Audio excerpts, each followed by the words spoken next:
Well, hello everyone, and welcome back to Adrian's Digital Basement. On today's video, we're going to be revisiting the Acorn Electron. This was a machine I repaired on a previous video that had a pretty interesting fault that I was kind of shocked to see and find, but when I was done with that video, this machine seemed to be fully functional. One of the things is, though, I was trying to load some software on this thing using the cassette interface port off a piece of software on my computer, and I couldn't get this thing to, well, load anything off that cassette port. Now, I had lots of suggestions in the video that perhaps my problem was that I wasn't actually loading anything off a real cassette player. So I happen to have a real cassette player here. This is a Panasonic something or other that should be a good fit for loading software on this thing. And I went through my cassette tapes and I actually found a copy of Commando here. I'm holding it upside down. Commando for the Acorn Electron. It was the only tape I had that was actually for this machine. But using this and this, we can actually give this thing a test to see, well, is the problem with the machine or is the problem with how I was trying to load software? So without further ado, let's get right to it.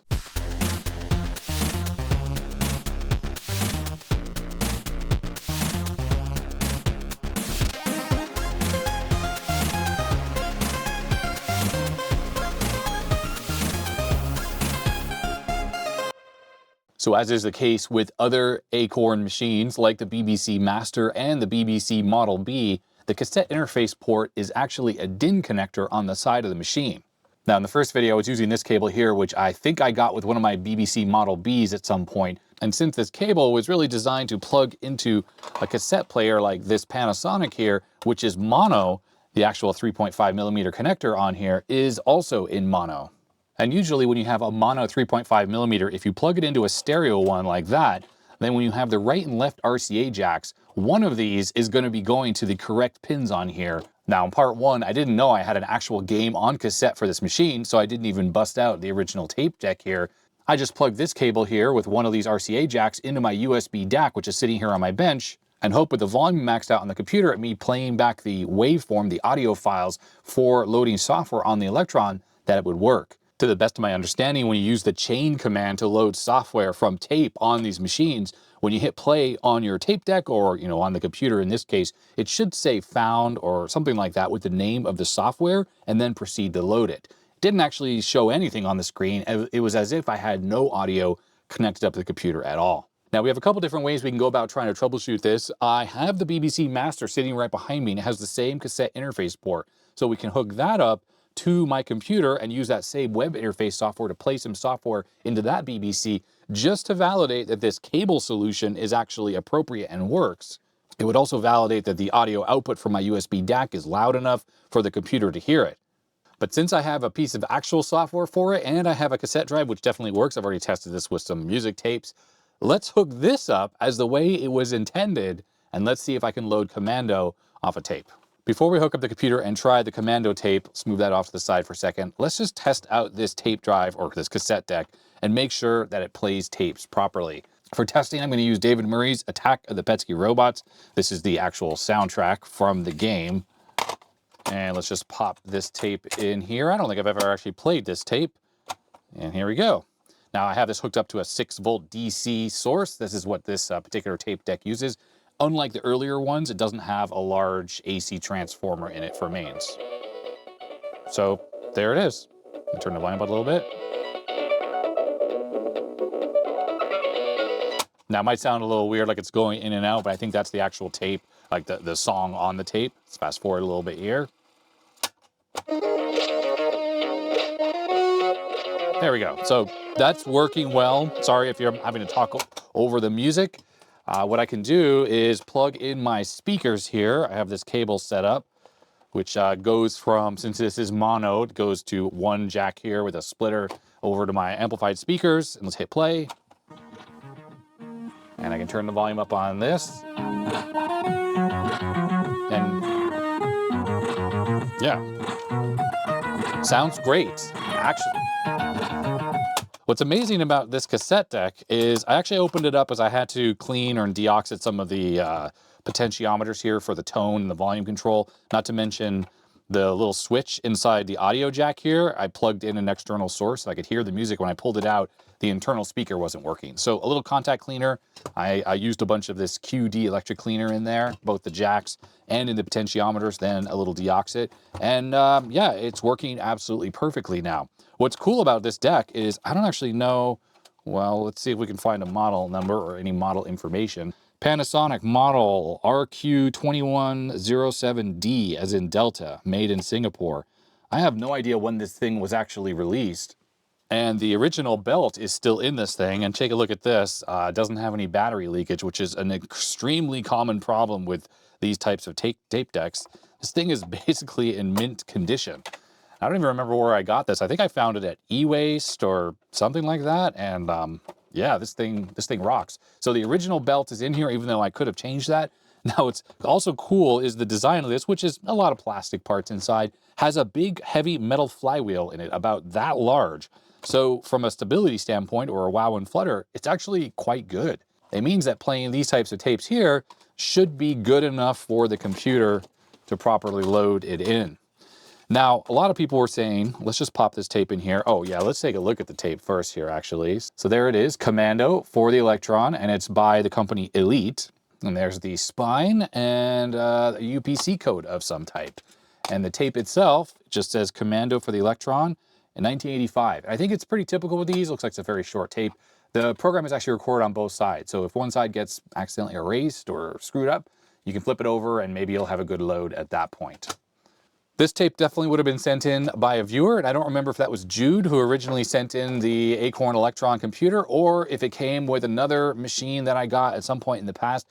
I've gotten several batches of tapes from viewers, and I think I've also got some on my own. I bought one of my BBC Model Bs, and it came with a whole bunch of tapes. I got that off eBay, and I flew to the UK to pick that up. And it could have been that this came with that machine as well. I don't really remember, but I had all the tapes together. I just looked through them all, and there was this tape. So let's put this in. Let's just make sure that this tape isn't erased or we're hearing like the digital data on here. Just plug the power back in, hit play. Let's hear what we see. We should hear some screechy noise. All right, there it is. We should hear like a noise in a second. There it is. Okay, so that tape is working. Just rewind a little bit. So let me get the Electron hooked up to the tape deck and to the capture device, and let's see what happens. All right, I think everything is ready to go. I'll plug in the Electron there. We got the beep. The scan converter is doing its thing, and there we go. Keep in mind that if this does load, we're only gonna get a monochrome image. I'll have to hook up something so we can see it in color. I am powering the Electron off this power bank right here, so 12 volts DC, and it goes in, and I have that replacement power supply inside. Oh, I do want to add, by the way, speaking of the internal power supply, I swapped out the original power supply on this thing, and I didn't need to. It turns out the original power supply in this was a switching power supply, and 12 volts DC going into it almost certainly would have worked perfectly. And anecdotally, a bunch of people put comments saying that they just use a 12 volt DC power supply, and it worked perfectly for them. As long as you're not using external peripherals that plug into this expansion interface, then you're totally good just to plug 12 volts directly into the side of the machine. I have not tried that. I can't vouch for that, but that's what everyone else says absolutely works. So yeah, this thing has an Pico ATX power supply inside here that then goes to the motherboard and supplies it the +5 and the -5 volts. So we have a working machine, excellent. So we type chain, this is to load off software, or load off tape, and we have to type like that. This should start searching on the tape, and we're gonna hit play over here. I know you can't really see it, but I'll turn it like this. We'll push play, and we'll see what happens. If this thing is working, we should get it to say found whatever, and I might have to adjust the volume control on the deck though. We're not hearing anything yet. So let's unplug this audio jack here. Let's see if we hear the screechy noise. Oh, we do. I'll plug this back in again. That's not a good sign. Okay, so let's unplug it for a second. I'm gonna rewind. Make sure I have it at the start. Okay, it's at the start. And I'm gonna turn the volume up maybe more than it is now. And I'm waiting. Okay, so I turned it up. It's even louder now. Rewind the tape a little bit, plug the jack back in, make sure it's in properly. This is definitely in the correct jack on there. Hit play, and it just says searching.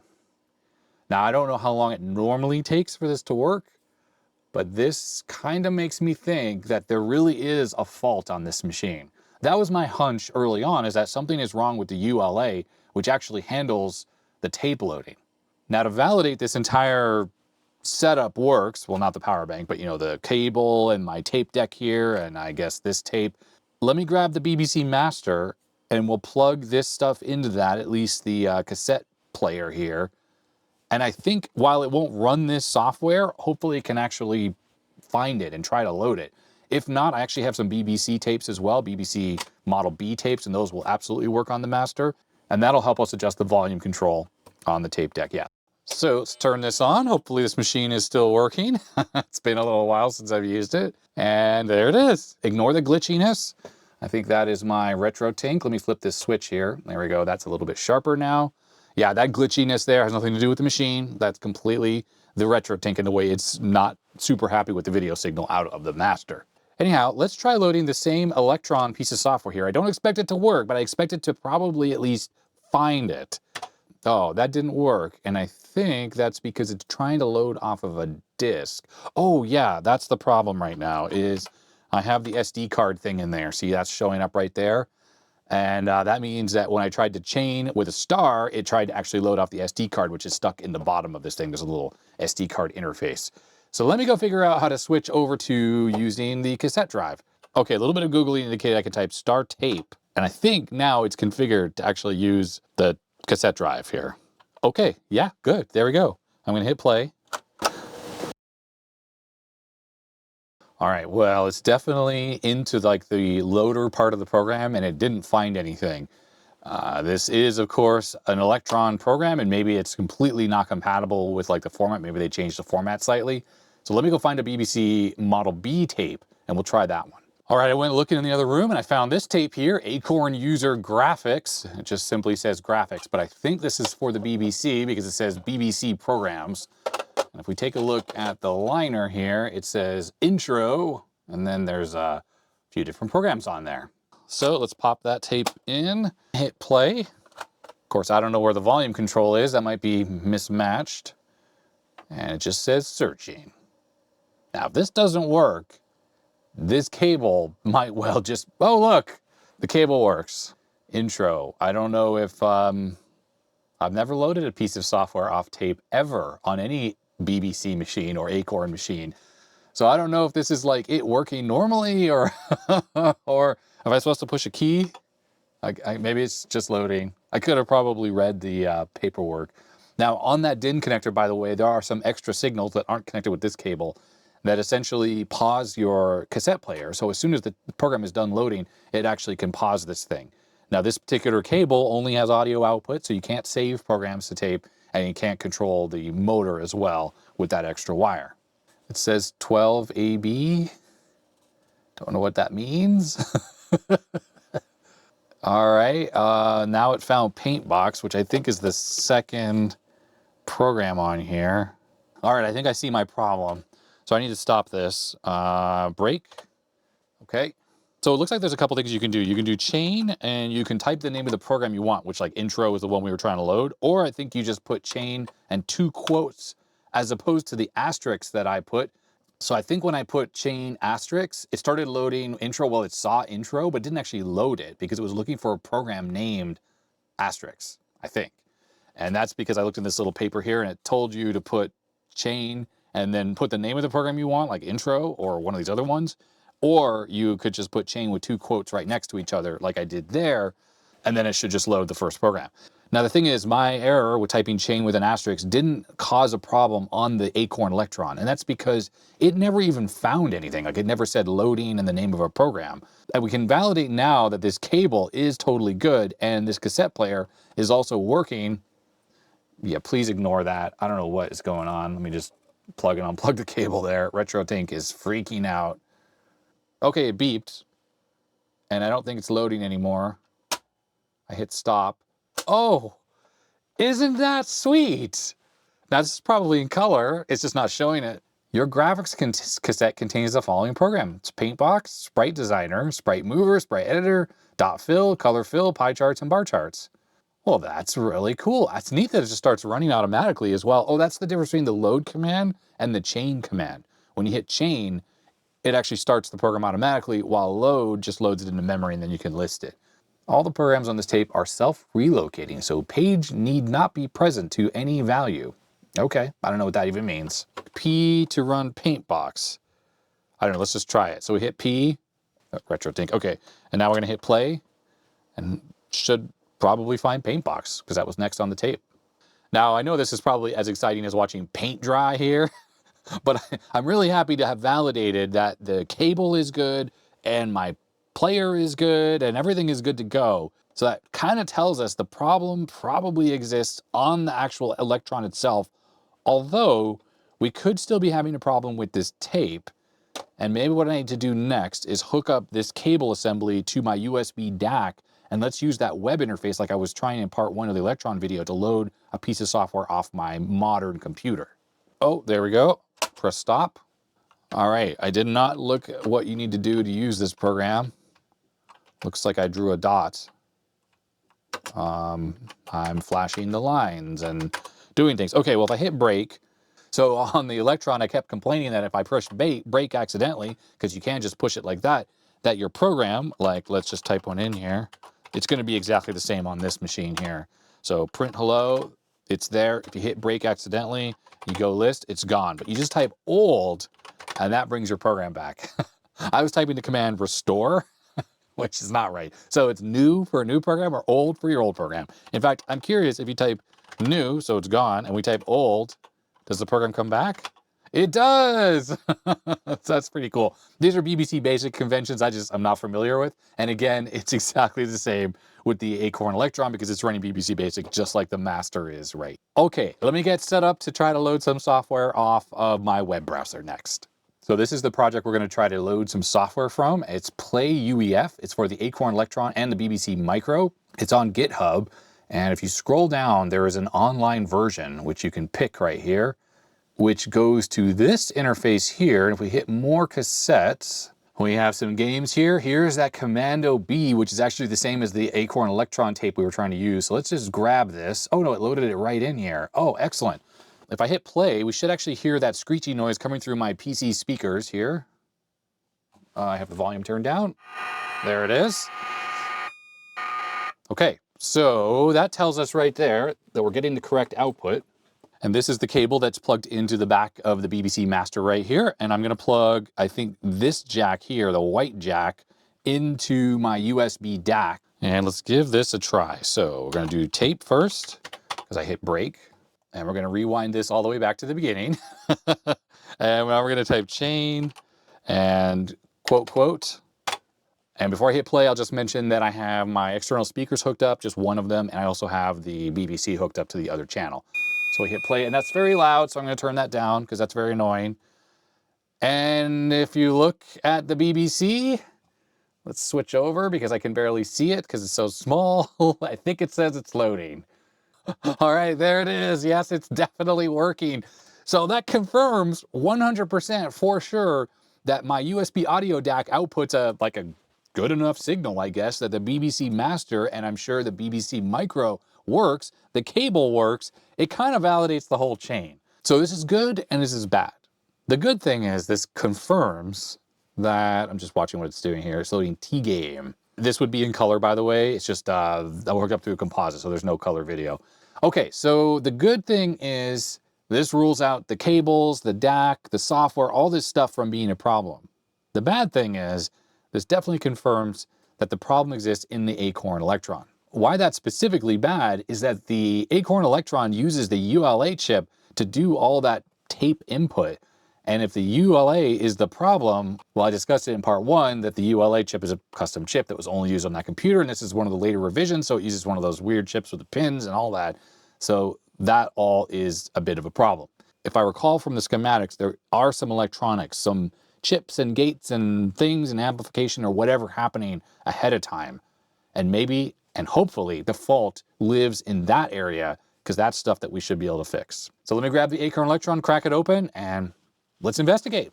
Quick side note before we jump into the Electron, the game is still loading here on the BBC Master, and it's been 4 minutes and 38 seconds since it began, and the total time to load is going to be 5 minutes and 3 seconds, which is quite a long time, but at the same time, I guess it's not that bad. I mean, it's bad, but like you would just load it and go away, get a snack or whatever, and then the game should be loaded, and it's almost done here. We are literally just seconds away from the game being ready to go.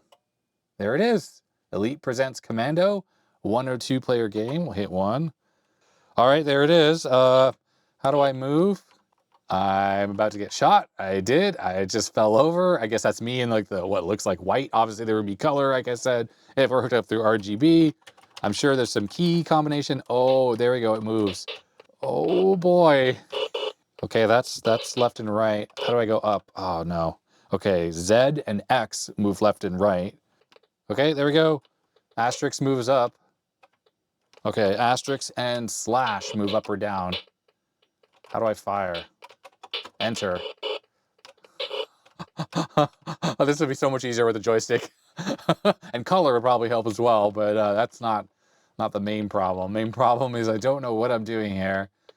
But there we go. There's the Commando loaded off tape on the BBC. And is that guy protected by... Yeah. Oh, I just got shot again. All right, a little bit of an interlude. And you know, the funny thing is we can compare how this looks here to the version on the Electron if we actually get that one working. Okay, as per normal with my channel, and you know, if you're doing these types of repairs, first thing you should do is go to the schematics. Hopefully there is a schematic, and there is with this one, and it's a very good quality scan as well. So we have the cassette connector right here, SK1. Pin 3 is what we're worried about. This entire input chain here is the actual cassette input. You can see the ULA here on the left, and it says CAS in. Hopefully that's showing up in the capture device, CAS in. And as you can see, there's quite a bit going on here. Now notice it goes through this 10K resistor. We have a couple diodes. One of those could be shorted. That would cause it to not work. It goes through a cap, and then it goes through these LM324s. I think these are op amps, and we have 3 of them in a row. Probably what's going on here is some type of signal shaping. Now you have to remember that the digital sound that's coming in from the cassette player is some type of like a sine wave, and it runs at 2 different frequencies. Well, ultimately the ULA over on the left here is looking for a digital input. It doesn't want an analog input. It probably wants something either from like 0 to 5 volts or maybe minus 5 volts to positive 5 volts or something like that. Some type of a mostly square wave that it can process more easily, because we're talking 1980s technology here. So realistically, what we should do is play some sound through the cassette audio input here and use the oscilloscope and just look at the signal as it goes along and makes its way all the way over to C7 here right before it goes into pin 59 on the ULA, where we should be seeing like a good, I don't know, some kind of a signal that looks like data. All right, so the Electron is turned on. I have the speaker unplugged because the keyboard's not connected. Without the keyboard on the Electron, you get all sorts of like random characters and stuff, which might beep and stuff like that. It is powered on, and if we go to the schematics here, you can actually see that while there is a relay, that's right here, that's for the motor control. So in case you thought that the relay, which is this little blue package here, was somehow related to the loading or saving, it's not. All it does is turn the cassette motor on and off. I have the cassette player hooked up right now through the DIN, and I actually have a music tape connected to this, so it is playing some music right now. And I did that just so we can look right here on this 10K resistor R64, and we should actually see some waveforms that looks like music coming through. Okay, so I couldn't find R64 on the board. That's this one right here. So I decided to connect up to C22 right here, just to see if we are seeing what looks like music. And that looks like music. And if I turn the volume up or down, let's see what happens. If I turn the volume all the way down, it kind of goes away. And we turn the volume up, it gets louder. I'm gonna pop in this BBC tape here. It's longer than the one for the Acorn, just so we can see what looks like a data signal coming through here. All right, and just like I thought, there it is. It's a sine wave, and it's gonna come and go, which is normal. And that's because I think the way the program is saved on the tape, there are like little chunks. Oh, there it is. There's actual, let's move this up just so you can see a little bit better. Those are bits, 0s and 1s. So you can see where the frequency changes, right? From like a higher frequency to a lower frequency. And that is exactly how the ULA, or like whatever circuit is on the BBC master, is actually decoding the audio from the tape. So I can confirm right now that C22, we're seeing a really good signal there. I'm not sure which side of that capacitor I'm on, but let's move on to pin 6 on IC13, and we should be seeing some type of a signal on both of those pins, 5 and 6. Okay, so this is pin 5 on IC13, and we definitely see the waveform and stuff changing. Just waiting for it to do something more than this. Okay, there we go. So pin 6 looks the same. Now the output here, pin 7, looks basically the same. Maybe it's a little bit louder, so that kind of tells us that that part of that op amp is working. Let's move on to, well, it looks like the next stage here is 8, 9, and 10. So we'll just go straight to 8. The output, it still looks absolutely perfect. So this is worrisome. I was hoping that this chip was just bad and we weren't seeing a signal here. And that meant that, you know, all I had to do is just replace that chip. I think LM324s aren't like super uncommon. And then hopefully that would have fixed that thing. But no, pin 8 looks good. Next up, pin 14. Oh, that doesn't look good. That doesn't look like data. That's not what I would expect this signal to look like. I don't really know what the ULA is expecting, but it's certainly not that. Now, the funny thing is, I'm moved over to pin 8 again. That's this, and it looks like that. This is some like feedback stuff here, so we can kind of ignore that. That's just a resistor to -5 volts. We have a capacitor, 220 nanofarads. We have a 4.7K R11, and I bet you it's going to look good on one side of R11 and bad on the other side. Okay, so here's R11. I'm on the south side on the board, which is the same as the right side that faces this capacitor. And notice the signal looks totally fine. And if we go to the other side, this is the side that goes here to pin 13. This is where it looks all screwed up. So this kind of makes me feel the problem has to exist here in these 3 components, one of these 3 components, Q1, Q2, or this section here of IC13. I'm having a hard time believing right off the bat that since these 2 stages of this chip are good, that this chip is bad. And we have to remember that the signal that's going through that resistor is good going in on one side. On the other side, it looks all, well, not good, like that. So I think the easiest thing to do here is maybe pop out these 2 transistors, test them out of circuit, and then, well, see what we find at that point. The 2 transistors in play are these 2, and I did just check with a multimeter, and 2 of the pins on both of these are shorted together. But when we look at the schematics, they're kind of in parallel, so that's not half expected. I did desolder them, so let's pop one into the tester here. Okay, that one looks good, NPN. Oh yeah, and of course, the short between those 2 legs, that's normal, just because I can see the actual trace that connects them together. That's just by design, so to speak. Okay, the other one is popped out. Let's pop this one in the tester. It's probably going to test fine as well. Yep, NPN. Well, so that has me wondering, what if I should just take these out and we should look at that signal with those missing? Let's see how this looks.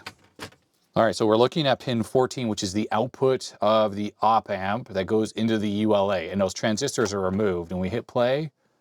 Ah, it looks exactly the same. And that's what those 2 transistors removed from the circuit. So my assumption is that pin 13, let's see, 8, 9, 10, 11, 12, 13. Well, that one looks okay now. So that's the output of that resistor, R11. Yeah, indeed. There's R11 that goes to pin 13, and it looks completely normal. Now, that's not surprising, right? Because these transistors here, I assume the configuration they're in actually just connect the output back to the input, like some kind of like a feedback loop. And since the output looks like the output looks, of course, that's just going to show up on the input as well. But is that correct? I'm going to hit stop, pull the power out. I'm going to remove this 10 microfarad cap here, C7. Let's just take it out of the board. And just to separate the ULA from the entire circuit so that we can validate the output of this just matches the other outputs and see if somehow this is the ULA or maybe the C7 cap that's causing a problem here. Okay, so on the board here, this capacitor here is C7. I've just lifted one side of it just to kind of separate it out. It does have a little bodge thing going on here with an extra little cap there, which is not, that's not on the schematics. So whatever that is, I don't know. If we plug the power back into the board and we hit play, and where's the oscilloscope probe? Here it is. Let's take a look at what we're seeing on this cap. Oh, we're seeing a very, very loud signal. Interesting. So this is what should be going into the ULA at this point. And if I turn the volume down, the cassette player, it's basically just this. Now, this is kind of like what I was talking about, what I was expecting to see. It looks like data, right? If I zoom in here, we're not seeing sine waves anymore. We're seeing square waves. That's completely what I would expect to see. Now, what I'm connected to right now is this side of the cap, the side that goes into the ULA. And it all is looking good. Now, if we look at the other side of the cap, we should see the same exact thing that we do. All the cap's going to do is just remove the DC component from the signal, just give it like an AC component, and that's what we're getting. I'm just going to pop these transistors back in the board. Transistors are back. Let's hit play, and let's just see what we see on this edge of this cap again. Oh, we see a much lower signal, but it still looks like a normal square wave. So I guess the purpose of those is to bring that level down to a much more, well, reasonable level. And if I turn the volume up and down on the cassette player, I'm doing that right now. Like there, it's all the way at the minimum level, and you notice there's no signal. And I turn up just a little bit, and there's a nice square wave signal. And if I turn it all the way up to maximum, it looks the same. So I think the whole purpose of that whole op-amp section here on the board is just to, well, cut out any variability with the volume control on the cassette player, and then just offer up a really nice square wave, even though the peak-to-peak voltage is only 1.3 volts, and that's the same on both sides of this cap here. Yeah, it is. Okay. Now with the capacitor unplugged, if we take a look at the pad that goes to the ULA, we're not really getting anything there. According to the schematic here, you can see that that goes to pin 59 on the ULA. I'm just going to grab the multimeter, and I'm going to tone out from the pad that I removed that capacitor to the ULA, and just figure out, I'll stop the audio and unplug the power. I'm just going to figure out where on the ULA it's actually going to, and just to make sure that there's a connection there. Because remember, I had to install a socket. There could be a bad trace, or I don't know, it could be shorted to something else maybe somehow. So where the capacitor goes on the motherboard that I've lifted, it goes to this pin here on the ULA, and we're getting like 9.4 ohms. And let's just make sure that it's not shorted to anything else on here. Okay, so it also goes to this pin over here, which doesn't necessarily make sense that it goes to more than one pin on the motherboard. It's also shorted to this pin over here. Okay, what's going on here? It shouldn't be on multiple pins. That's all I can tell.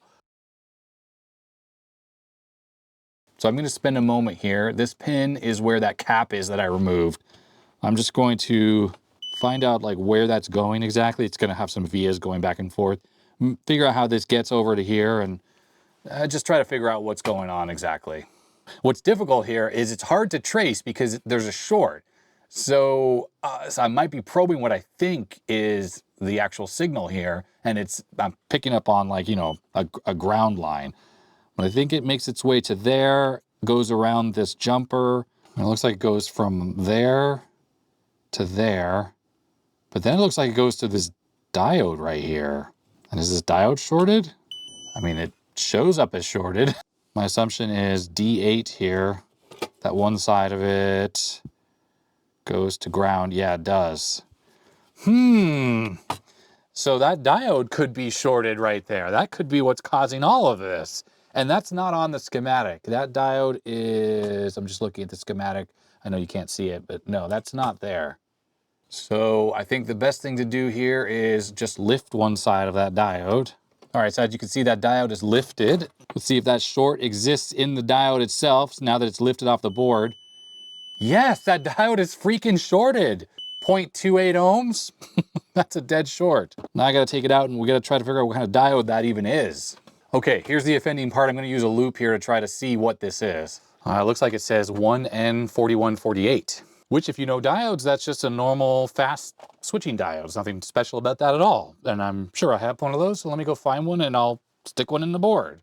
Yes, here we go. I have a whole package of 1N4148. So we'll stick this in the board. You know what? I didn't pay attention to which way the diode was installed in the board. We can go back and look at the footage, but we don't need to, because if we look at this other diode right there, there's a line there towards the band, and I can see that that one, the band is towards the right. All right, there a new 1N4148 is installed in the board. The band is facing towards the right. You may notice that the traces are in really rough shape there. Whoever removed the ULA from this board kind of ripped up the board in the first place. I don't think that's why that was shorted, but who knows? Maybe when they powered this on, they did something and shorted it. I don't know. Either way, with that new diode in there, if we go from the capacitor, which I have also reinstalled, over to the diode, we should have continuity there and not there. And we do not have continuity to ground anymore. So that short has been removed. So let's get the ULA reinstalled in the board. And I just noticed there's no, well, like nothing to help you orient the ULA. The ULA, oh, there is. There's the dot on the board, and there's a notch in the corner on the ULA. I know that it goes this way because there was a bodge wire, remember, from there to there, and I can see the little residual solder on there. Okay, so let's pop this back in, just gently. Okay, get this back in. Okay, I'm going to reinstall this into the case. And what we can do first, before we even go for broke, I'll just try it like this. Let's plug in the cassette, hit play on this. Let's grab the oscilloscope and let's look at what we're seeing on the ULA.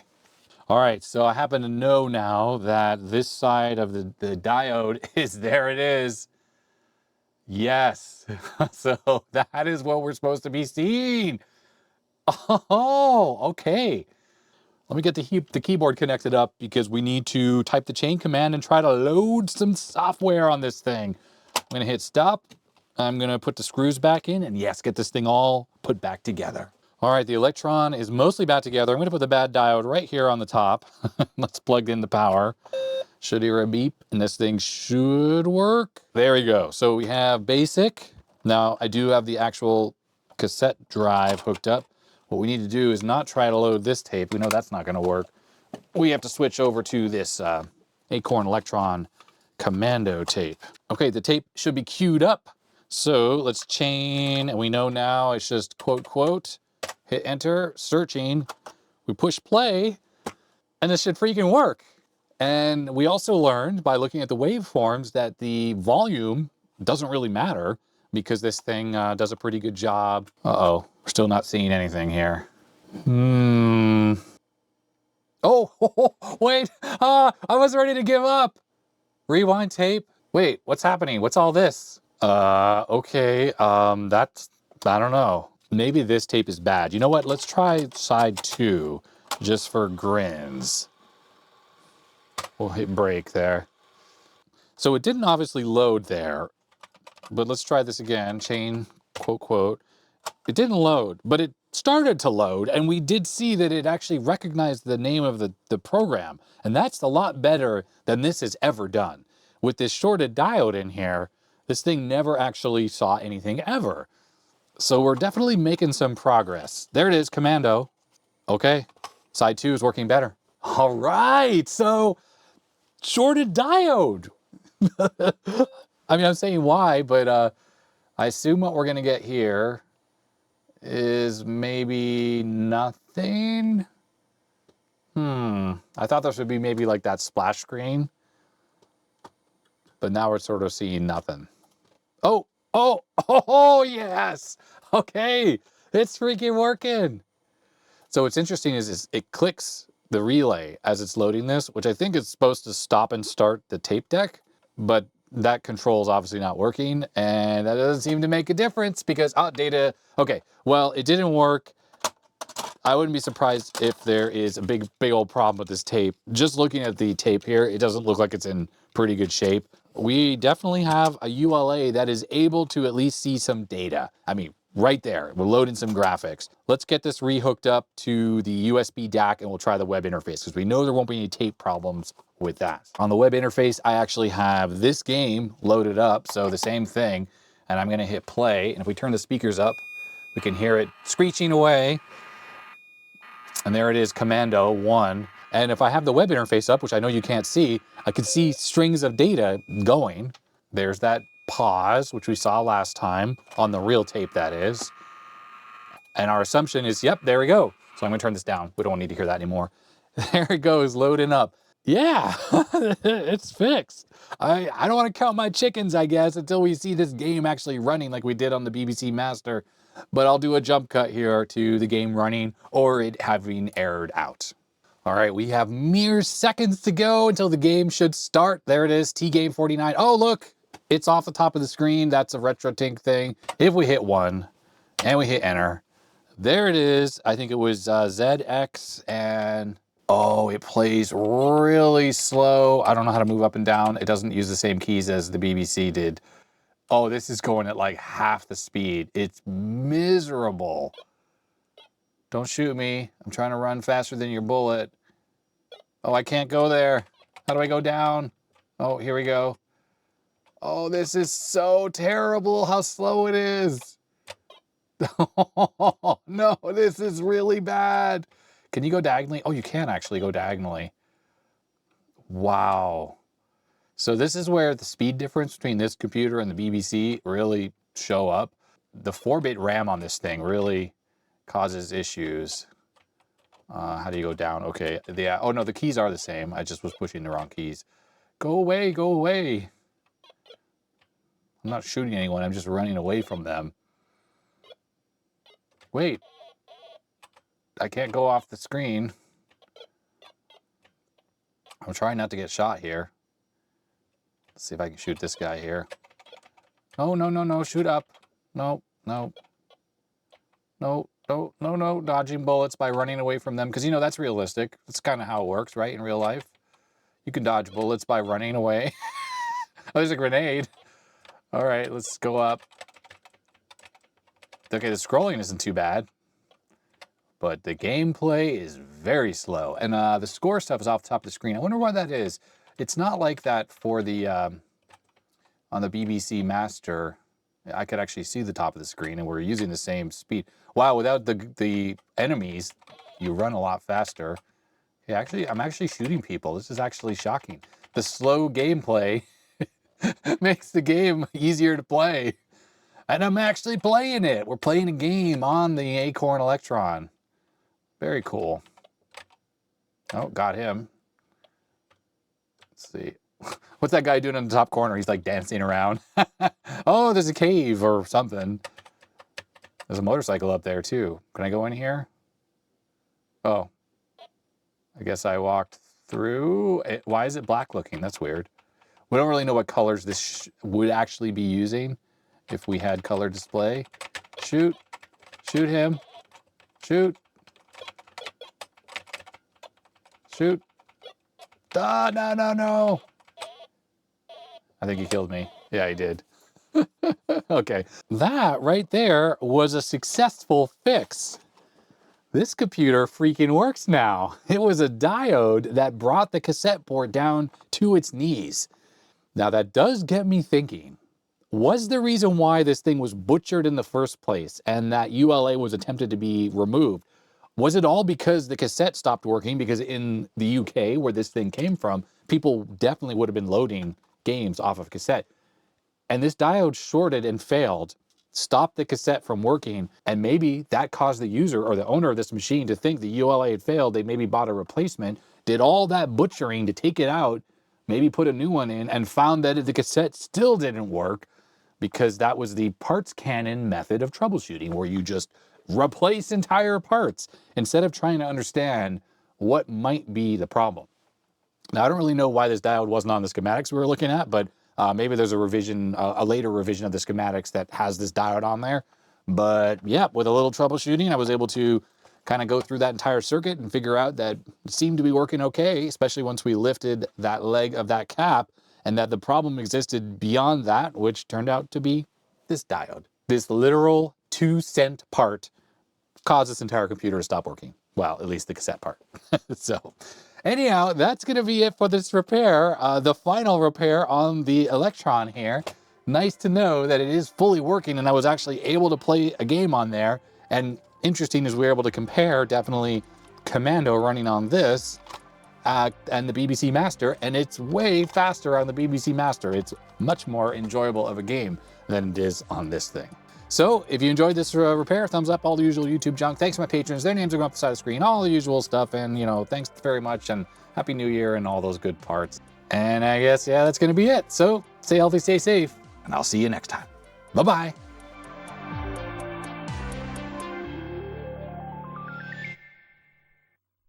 Waiting for the tape to load. It takes so long. It's running at 1200 baud and the speed is super slow. And this machine only has, what, 32K of RAM, and yet it takes forever to actually load. 4 minutes, 20 seconds in, and we still have another minute to go. It's the same amount of time as the BBC Master, 5 minutes and 4 seconds. And I have no ability to sing, so maybe this will be an outtake. I don't know.